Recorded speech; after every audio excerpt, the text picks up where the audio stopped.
This is the new Lotus Emira, and it's a little bit like a budget Ferrari F8 Tributo, because what you have here is a mid-engine sports car that looks rather like the Ferrari. However, because it starts at £60,000, it's actually a third the price of that Italian supercar. Now in this video I'm going to tell you everything you need to know about this new Lotus. I'm going to talk you around the design, the interior, I'm going to see what it's like to drive, and I'm going to hoon it about a bit, because I'm Matt Watson and you're watching Car Wow.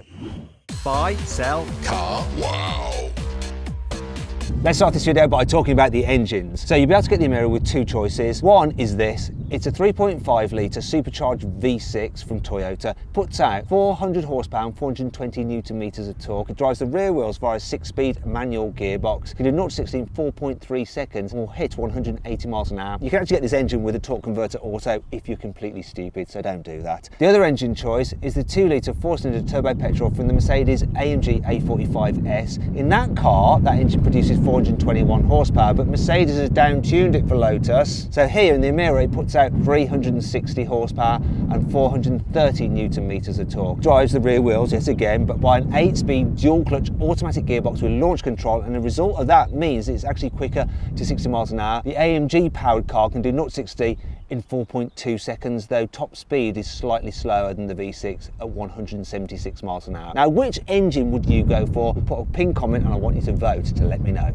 Now I'm going to launch the Emira to see how quick it is at accelerating. Normally, what I do is measure the 0 to 60 and 70 mile times using my specialist timing gear. But unfortunately, Lotus won't let me do that today here because I'm filming at their test track in Hethel, Norfolk. Maybe that's for another time. Anyway, what I'm going to do is a cheeky little workaround. So I'm going to use this camera here and I'm going to launch the car, and then you can use your stopwatch to measure how quick it is. Now this car is actually a left-hand drive, so it's reading in kilometers an hour. So you need to look out for 0 to 100 kilometers an hour, which is 62 miles an hour, and 0 to 160 kilometers an hour, which is 100 miles an hour. So I'm going to launch it now. Let's see how we go on the bike.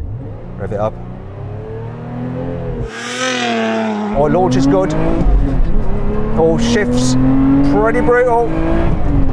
Oh, that was a good one. Come on, keep going. There we go. Hopefully you know how quick it is from 0 to 60 and 0 to 100 miles an hoar. You'll have to rewind the video and time it again if you didn't do it properly. I have no idea myself, I couldn't see. The Lotus Emira has some pretty big brakes. So you've got 370mm discs at front and 350mm discs at the rear. And compare that to a Porsche Cayman GTS, which has 350mm at the front and 330 at the rear. Both discs are gripped here by 4 piston calipers. Let's try them out. Now let's see how quick this car can stop from 60 miles an hour, but once again, because I'm not allowed to use my specialist timing gear, we're going to have to come up with a workaround. So this is my audio recorder. I'm just going to suspend it from there, and we're going to see exactly how this moves when I brake from 60, see if we can figure out the braking force. Hopefully this will work and it won't break. Well, the car will break, but that won't. So I'm going to get to 100 kilometers an hour, then do a full emergency stop. You'll also be able to see on the speedo how quick it stops from 100 kilometers an hour. There we go. Get to 100. Oh, look at that! Oh, yes! Yes! It stops really good, as illustrated by my specialist audio device. In fact, the speedo couldn't keep up.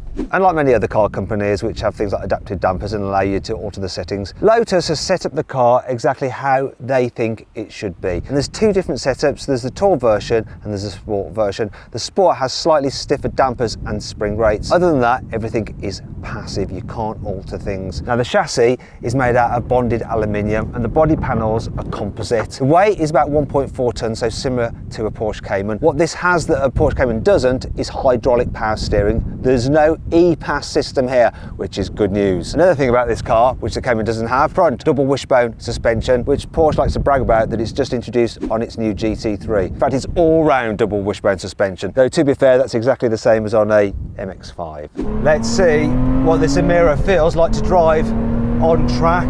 Lotus's test track, no less. Oh yes. It feels so much like a Lotus. It may be heavier than an Elise or an Exige at 1.4 tons, but it still has that sort of like light deftness to the way it handles, and it's so neutral. The steering is so nice. That's one thing about a hydraulically assisted rack. It's just natural feeling, the way it loads up in the bends.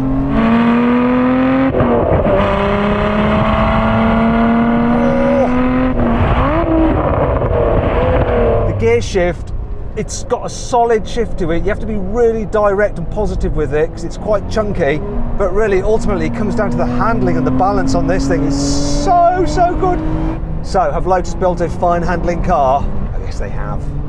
Now let's talk through the design of the Emira. So the look has been heavily influenced by Lotus's Hyper EV, the Evija, especially the bonnet design. Look with these vents, but all the vents on this car actually serve a purpose. For instance, those let hot air out from the radiators, and it also lets air escape over the windscreen and the roof to improve aerodynamics. The vents down the side here, smooth airflow over the wheels. Speaking of which, regardless of which version you go for, you get 20-inch alloys as standard, though the design does change. These are the top of the range diamond cut alloys which you get on the first edition model. You can actually change the colour of your brake calipers. This car also has the black pack, which includes a contrasting black roof. Do you know what? From the side, it really does look like a mini F8 Tributo, doesn't it? If it was in red, it definitely would. Anyway, more vents here. Once again, real, feeding air into the engine. Speaking of which, when you come around to the back, you can look through the glass screen and you've got a powder coated plenum, which is really nice. What's also nice is there's no fake exhaust. These are real, completely real exhaust. Well, actually there's exhaust surrounds, the real exhaust are in there, but still they're quite large. I like the fact that the surrounds have the Lotus triangle just etched into them there. And there's a diffuser, which is real. It does improve the airflow and aerodynamics of this car. But the best bit about the back of this car, the vents here, where you can actually see the tyre through them. That's just like on the Evija. In fact, if you want to see my video of the Lotus Evija, click on the pop-out banner up there. I'll find the link in the description below. One of the things that's always let Lotuses down in the past, when you compare them to something like a Porsche Cayman, is the fact that the interiors were just a little bit basic and not that well made. Well, that has completely changed now. The interior of this Emira is really impressive. We've got leather everywhere in this car, and it's two-tone. You can change the different colours as well. Just feels really expensive. I'm amazed with what they've done. And you've got the tech as well. So you've got a big digital driver's display, big central screen here as well. Now, I think it's a little bit dark in terms of the colour schemes they've gone for, but the main driver's screen, you can cycle through different information, control your stereo. You can also have your sat nav in there, but you're not going to be using normal sat nav. You're just going to plug in. Well, actually, you're not even going to plug in because this car has Apple CarPlay and Android Auto, which are wireless, and you get full widescreen for your Android Auto. You don't get that on many cars, to tell you the truth. Sometimes they cut it off with little black bits at the side. Really impressed with that. I'm also impressed with the feel of the materials, like Alcantara on the steering wheel. There you can have leather, got a little center stripe there, which you can have in different colors, which is ideal if you're on track a lot. Yeah, it just feels really nice, and it's practical as well. So look, right, you've got some decent sized door bins, which will fit a big bottle. You've got two cup holders here of different depths, depending on what size of coffee you go for, and you can fit the big bottle in there as well. There's place for your mobile phone just under here like that, which is good. Oh, I hit the stereo controls. Speaking of which, you do have physical stereo controls. You don't have to do it through the screen. Neither do you have to do the climate controls through the screen, because you have physical buttons for that as well. And I particularly like this touch. Look, little person there showing where the airflow going. They have a helmet on. How very Lotus. Other things are like, oh, the gear knob. Just feels really expensive. Anodized aluminium. You got a little flap covering the starter button to make it feel even more sporty. Speaking of which, these sport seats are really nice, and the driving position is great as well, with loads of adjustment in the steering wheel, which you don't often get in sporty cars. Tell you what you also don't often get in sporty cars, and that is decent practicality. So you've got some more storage under here, two USBs there. There's another USB just under here as well. You've got a decent sized glove box as well. Look at that. And behind the seats, there's some more storage. These are the top of the range 12-way electrically adjustable seats, but as standard you get 4-way electrically adjustable seats. This car also has the upgraded KEF sound system with 10 speakers. As standard you get 7 speakers. Now you might be thinking, do you know what? I'm finally going to do it. I'm going to buy myself a Lotus. And if you're going to do that, you probably need to sell your current car. And to do that, you should sell it through CarWow. What you have to do, click on the pop-out banner up there, follow the link in the description below, and upload some photos of your current car, give a brief description. Then our dealers will bid on your car to make sure you get a great price for it. And they'll come to your house, take the car away, and put the money straight into your account. It's dead easy. If you want to do that at a later date, just simply Google "Help Me CarWow" and we will help you. Let's continue with practicality, because that's what really matters on sports cars like this, right? Now it does actually, because if you want to go on a holiday, you need enough space for your suitcases. So I'm going to actually see how big it is by trying to get into it. Oh. Yes, ultimate boot test. So yeah, I can sit in here, but it's only 151 litres. If you need to carry lots of stuff and you want a rear-wheel drive sports car, you might want to check out a Ford Mustang, and you can watch my full in-depth video review of that car by clicking on the pop-out banner up there. I'll follow the link in the description. And that brings me on to 5 annoying things. 5 annoying things about the Lotus Emira. Piano black plastic may look all shiny when it's new, but it scratches really, really easily. I mean, look on this particular car, there's already some very, very visible scratches, and that will just do my head in. Because this car has a mid-mounted engine, there's nothing under here, which means there's storage space, like on a Porsche Cayman, right? No, there's no storage under here at all, unfortunately. I don't know why, but Lotus hasn't given the driver their own vanity mirror. If you're buying a two-seater sports car like this, you're probably quite vain. I mean, even the Dacia Duster I came in today has a driver's vanity mirror. What's going on? The location of the reversing camera leaves it quite exposed to road grime, so in the winter that's going to get covered in muck, and because there's no actual inbuilt washing system like you have on certain cars, like a Nissan Juke for instance, you're going to have to get out of here and then wipe it with your finger in order to be able to see where you're reversing. A lot of two-seater sports cars get Isofix anchor points on the front passenger seat, but not here, not on the Emira, no.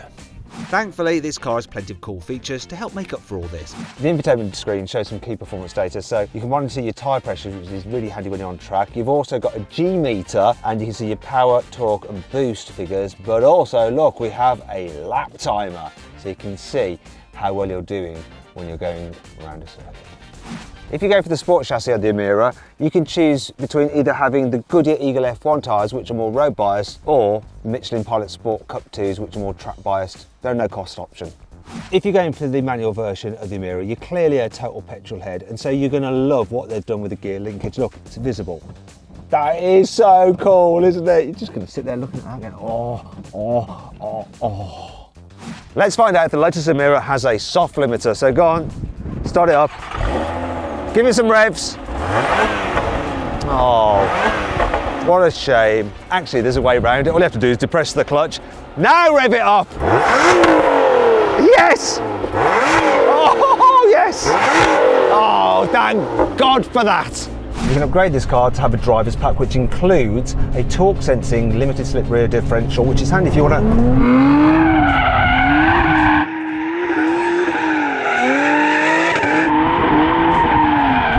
around.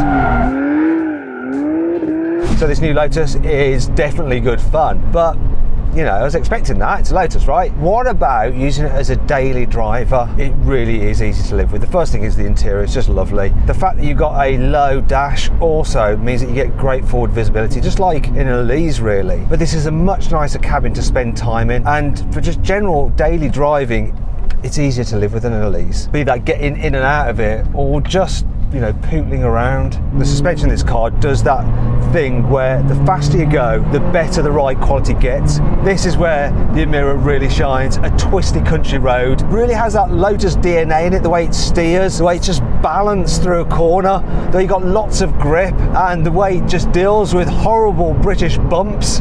It's got that Lotus magic.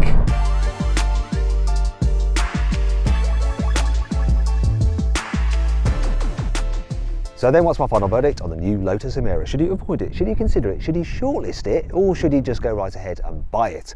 Well, I reckon you should shortlist the Emira. It really is bloody lovely. Well done, Lotus. I hope you'll enjoy the video. If you did, give it a like, click on those videos there for some more videos, and on that box there to get a car wow to sell your car. Just upload some photos, give a brief description, and our dealers will bid on your car. Thanks for watching.